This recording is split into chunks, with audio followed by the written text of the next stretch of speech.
verdad que las primeras impresiones que uno tiene cuando escucha estos relatos de lo que el peronismo hizo, es sorprendente.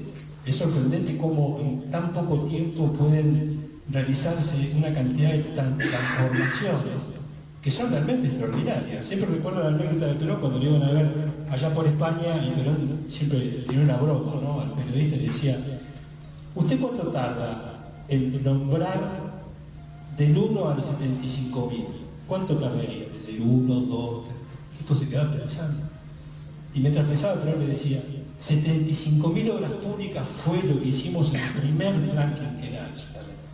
75.000 obras públicas, una cosa demencial. Y un poco los capítulos de este libro que tienen que ver con Rastrojero, por ejemplo, con esas construcciones y la industrial, realmente impactan desde ese punto de vista, ¿no? Pero yo siempre digo, esto pasa porque muchas veces los peronistas no entendemos muy bien de cómo viene nuestra revolución, no entendemos, por ejemplo, el tema de la unidad conceptual, ¿no? Siempre Perón hablaba de que en realidad poner en marcha una nueva democracia, como la democracia peronista que quería, tenía que ver con tratar de que todos los habitantes de un país miraran la realidad de la misma forma y tuvieran un mismo criterio para interpretar los problemas, una especie de tabla de valores, ¿no? Él lo tomaba siempre como para referencia, para que el pueblo después organizarlo y junto con el Estado transformar la Argentina, la nación, cosa que no logramos. Pero sí, en el Estado, lo que siempre nosotros tuvimos es este Estado, ustedes vieron lo que tenemos ahora, ¿no? Un Estado al servicio de una plutocracia, donde el funcionariado muchas veces está como en una parálisis, que no sabe muy bien qué hacer, está teniendo miedo de hacer cosas porque a lo mejor las hace mal.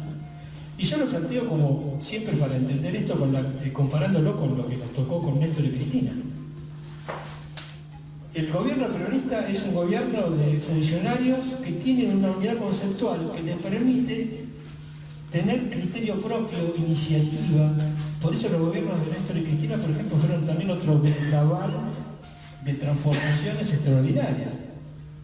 Que todos los días había cosas que se construían, y de alguna forma esa es la diferencia, ¿no? Cuando hay una unidad conceptual en nuestros estados, el gobierno lo que hace es armonizar lo que cada uno multiplicado, hay una creatividad y una fuerza permanente que lleva todo adelante, ¿no? Hay un capítulo interesante en este libro que tiene que ver, que se llama estatización peronista y privatización menemista, ¿no?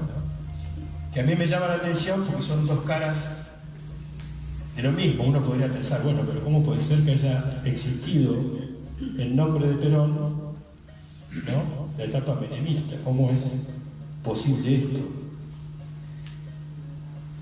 Y yo lo asocio, para poder tratar de interpretar esto que nos pasa del peronismo, con el 17 de octubre, que es otro capítulo también de este libro.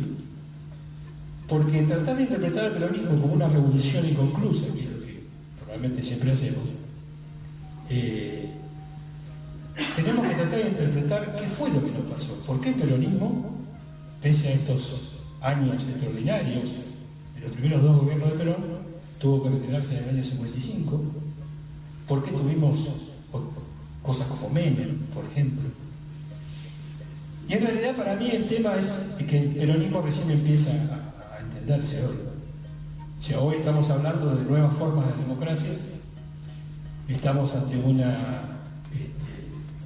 el agotamiento de formas de participación política que son utilizadas por las grandes corporaciones del mundo para someter a los pueblos, lo que se llama el neoliberalismo, que funcionan a través de estructuras de participación política hace 2 siglos, democracias coloniales, con una forma de participación que garantiza un hombre alineado, un hombre al cual es posible, por medio de los enormes poderes que tienen las corporaciones, manipularlo, disociarlo, dividirlo. En cambio, el peronismo del Vamos siempre planteó otro tipo de democracia. Una democracia que, si bien respetaba las estructuras del liberalismo proponía otra forma de participación, que todavía hoy está en discusión. ¿Es posible participar de otra forma? ¿Es posible que el ciudadano pueda no ceder con su voto la creatividad de forjar su destino a una clase profesional, sino él mismo, como ciudadano, o a través de sus instituciones sociales, transformarse en protagonista de su destino? Porque en realidad esa es la idea del peronismo.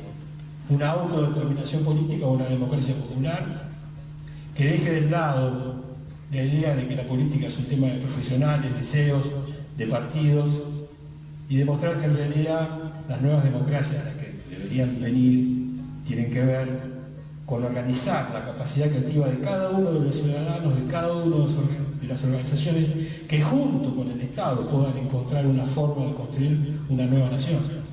Ese ha sido el camino del peronismo. O sea que podríamos decir que sintéticamente el peronismo ha planteado siempre la organización de la creatividad comunitaria para encontrar un destino común. Ese es un poco el planteo de Perón.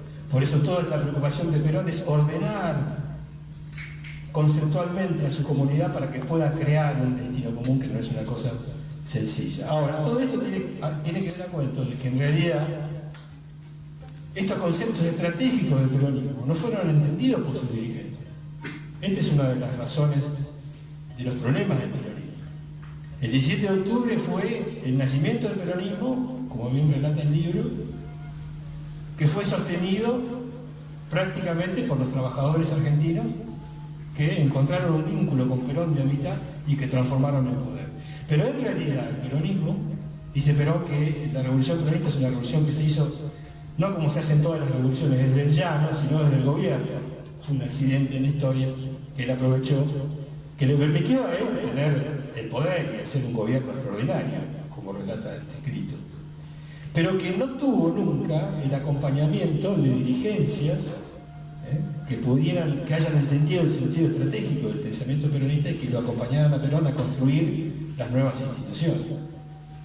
Por eso el peronismo cae, porque el peronismo no logra revertir el sentido institucional del liberalismo y pierde la batalla de opinión.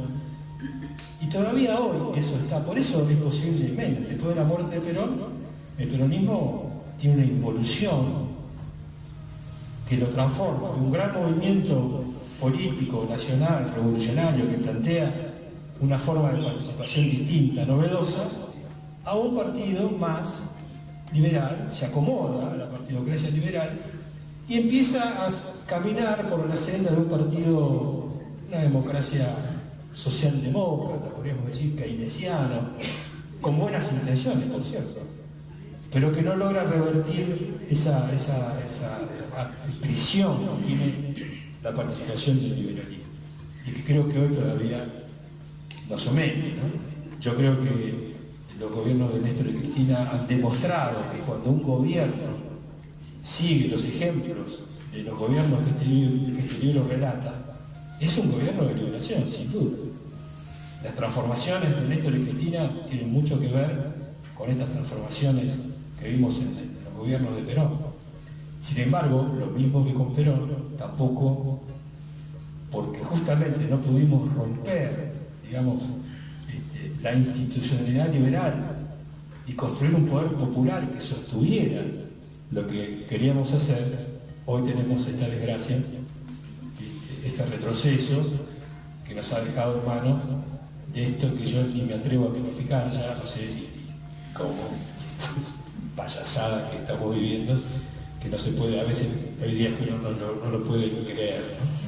Pero bueno, nada, esto como introducción, yo la verdad que me alegría compartir con Gustavo y nada menos que en función de poder hablar de recuerdos del peronismo, con la esperanza de que estos recuerdos nos puedan proyectar hacia un futuro venturoso, que podamos volver al poder y plantear no solamente un gobierno al servicio del pueblo, sino también reconstruir nuestro movimiento para transmitirle a nuestra comunidad que hay otra forma de hacer política posible, que hay una democracia nueva, moderna, que debería permitirle al ciudadano participar con esto que siempre el peronismo quiso transmitir, que es construir su destino, que es algo que está todavía abierto para todos y que realmente nos puede alejar de esta pesadilla que hoy estamos viviendo. Nada, muchas gracias.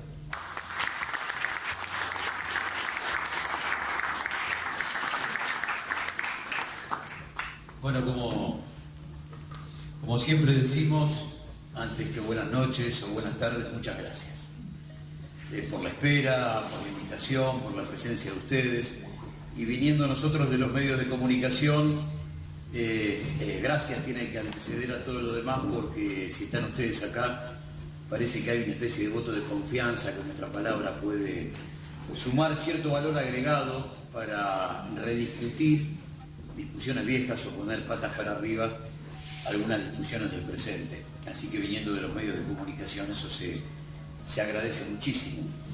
En segundo lugar, aunque ustedes por ahí muchos nos conocen porque nos escuchan diariamente o porque nos leen en ese otro formato periodístico que es la radio de papel, siempre es bueno antes de cada charla decir desde qué lugar hablamos. Y yo pertenezco a una matriz periodística que entiende que en el pasado están guardados todos los secretos del presente y el futuro.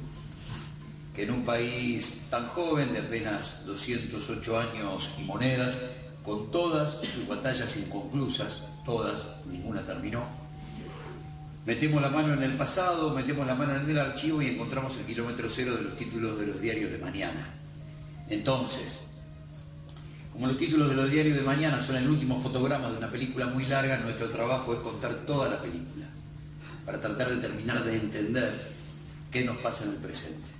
No hay otra forma, es el camino más largo, no es una recta, está repleta de obstáculos, pero es el resultado más duradero para poder terminar de entender quiénes somos.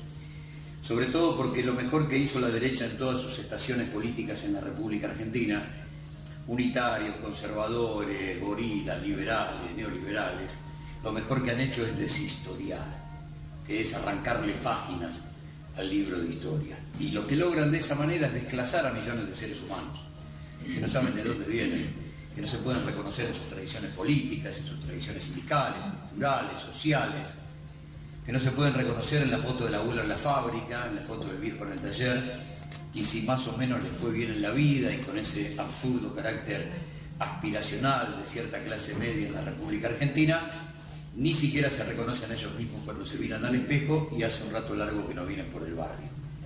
Entonces, lo que logra la derecha deshistoriando es desclasar a millones de seres humanos. Walsh decía que la derecha te hace creer que esto empieza cada vez que ellos llegan, y la verdad es que detrás hay una historia muy larga. Si existe la palabra derecho en la República Argentina, es gracias al campo nacional y popular en todas sus estaciones y en todas sus peleas desde el siglo XIX hasta el presente.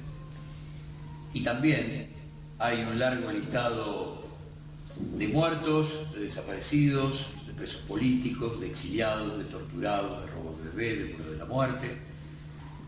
Y por lo tanto tenemos la obligación de poner la verdad histórica de pie.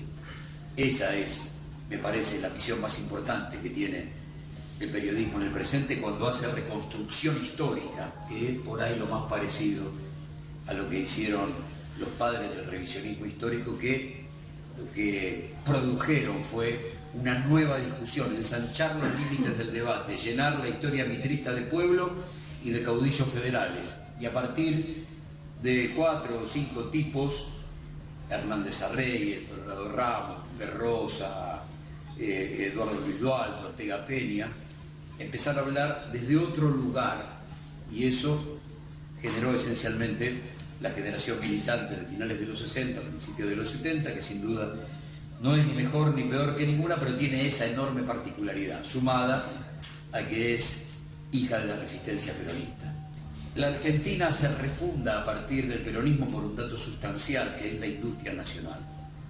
Y a partir de ese momento nace un formato nuevo que tiene que ver con soberanía política, con independencia económica, y rompe todos los lazos de dependencia que, me parece, nadie explicó mejor que Raúl Scalabrini Ortiz, en función de desentramar lo que nos pasaba a nosotros desde hacía mucho tiempo con el Imperio Británico. Fundador, entre otras cosas, del Banco Central de la República Argentina. Lo digo porque entró esta semana un proyecto para reformar su carta orgánica Y la derecha no solamente quiere terminar con la reforma de Vanoli en tiempos de Cristina, que direccionaba un porcentaje del caudal de guita de los bancos a la misión productiva, sino que además pretende que ciudadanos extranjeros puedan ser presidentes del Banco Central. El Banco Central de la República Argentina nace como uno de los datos más oscuros del Pacto Roca-Runciman en 1933.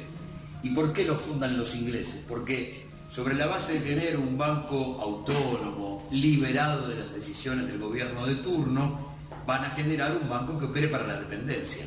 Eran los principales compradores de carne y cereales, inventan un banco para manejar el tipo de cambio.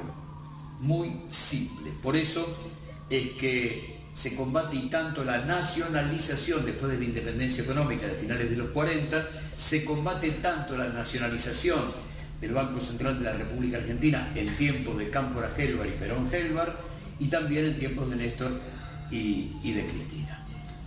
Vos decías lo difícil que plantea, sobre todo la ciencia política, ¿no? La definición de peronismo. Yo no quiero contradecir de una manera tan simple a la ciencia política, pero no creo que haya algo más fácil que definir al peronismo. No es para cualquiera pasar por independencia económica, soberanía política y justicia social.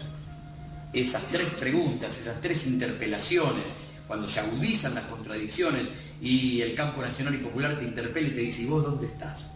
No es tan fácil de pasar por ese entramado. Si vos lo pasaste, después vendrá un segundo tamiz, y ese tamiz será el cómo. Y ahí cada uno de nosotros planteará lo suyo desde ciertas Biblias, y uno podrá decir: el peronismo será revolucionario o no será. Y ese carácter revolucionario, refundador sobre todo de la economía argentina, genera un nuevo país. De eso, a esta altura, no cabe ninguna duda.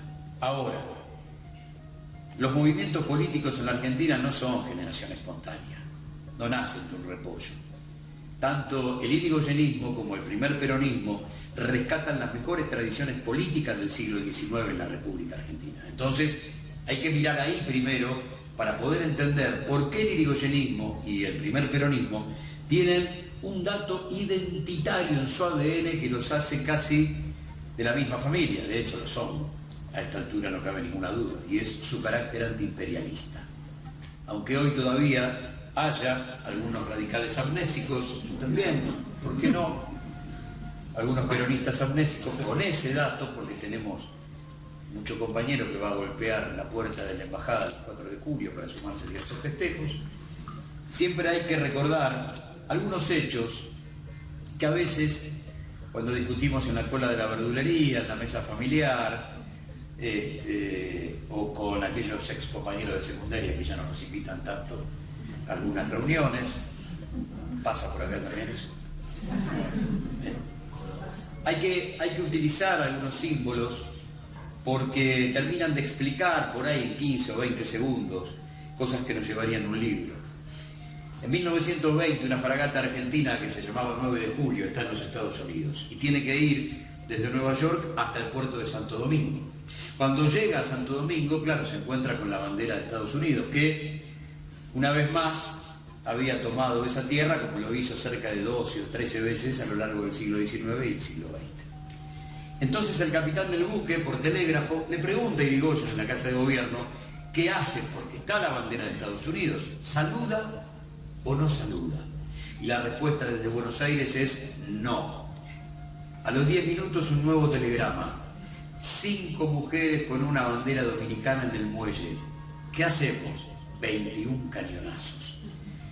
Hay un montón de historias que nos referencian, que nos igualan en ese punto que tiene que ver con lo que después terminó siendo el pensamiento nacional, armado dentro del peronismo por un grupo de radicales. Porque los muchachos de Forja venían de ese carácter identitario, primero rosista, porque Leandro Alem era hijo de un viejo caudillo rosista y tuvo que soportar su muerte ahorcado. Había una horca de siete cuerpos en la puerta del Cabildo, y esos cuerpos quedaban una semana expuestos como para mostrar que el que volvía a osar defender la soberanía nacional, el que volvía a osar mojarle la oreja a la oligarquía porteña, seguramente iba a pasar por esa misma experiencia. Entonces, tanto Scalabrini como Mero Mansi, y por supuesto Arturo Jaureche, y un hombre al que yo recuerdo mucho porque tuvimos la oportunidad de gozar sus charlas justamente en San Isidro, que era el viejo Darío Alessandro, que era el más joven de ese grupo de Forja. Supimos entender que esos tipos habían analizado por primera vez cómo y por qué había que despegarse del imperio. Por supuesto no habían sido los únicos. Ellos fueron los primeros en la etapa contemporánea, los tipos que le dieron formato a cosas que se dijeron mucho antes. Moreno, Monteagudo, Belgrano, Castelli, el corazón revolucionario de la primera junta, que confrontan con otro sector ya en un momento donde la grieta está jugando, que tiene en un cajón del escritorio el número de la infanta Carlota o un celular de Londres para entregarle lo que acaban de conquistar. Pero estos pibes soñaban con patria, soberanía, independencia, derechos del hombre, equidad, sobre todo con los pueblos originarios, a los que respetaban de una manera increíble en sus escritos, y perfume de Revolución Francesa en cada uno de ellos. En ese momento se van dando lentamente algunas primeras batallas, porque 4 tipos van a decidir en una mesa que Mariano Moreno sea el primer desaparecido de la historia política argentina. De eso no cabe ninguna duda. Castelli, cuando muere, y por ahí esto contesta algunas cosas que vos estuviste planteando sobre por qué nos entran por la ventana algunos tipos, Castelli descubre que el problema no es ni político ni económico, que el problema está en la condición humana. Y eso va a ser muy jodido de desentramar. Nos va a acompañar hasta el fin de nuestros días.